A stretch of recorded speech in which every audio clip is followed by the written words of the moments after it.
Fear controls more lives than failure ever could. But what if I told you what you're most afraid of isn't even real? Personal story time.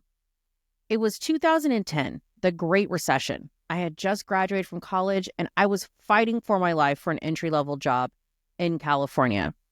My competition? X.com C-suites and mortgage brokers that could sell houses with wheels on it to banks and PE. My network? Well, it was in London, where I just left, but I was in California.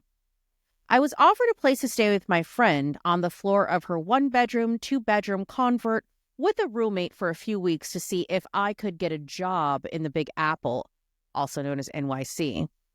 I had done the Big Apple before, and I crashed out due to family issues back home.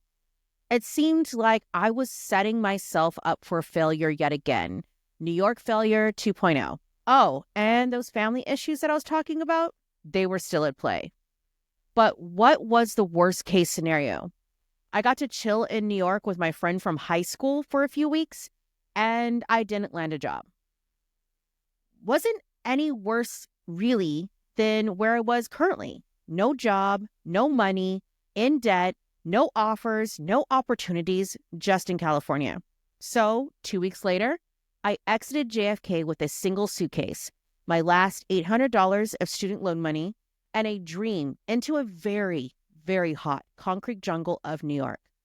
And the next 10 years, I didn't leave. That fear, that risk, that leap, it built me. It built my career, and it built my family and my future. As Thomas Ferriss calls it, fear setting. Writing down the thing that you're most afraid of. Step 1 is to write down the absolute worst case scenario. 99% of the time, it's actually not as bad as you think. Step 2 is to write down what could happen or what you could do to recover from that worst case scenario. And step 3 is to write down the best case scenario. What if this wild-ass dream actually works out? Here's the truth. If you can stomach the downside, everything else is actually a win. So, what's your one risk that you've been avoiding?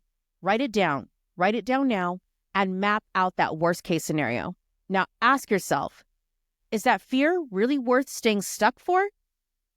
Leave a comment. Let me know what your fear is that you're ready to face today, because I can guarantee it is not as bad as you think. Until next time, I'll see you. Stay resilient, and this is Confluently.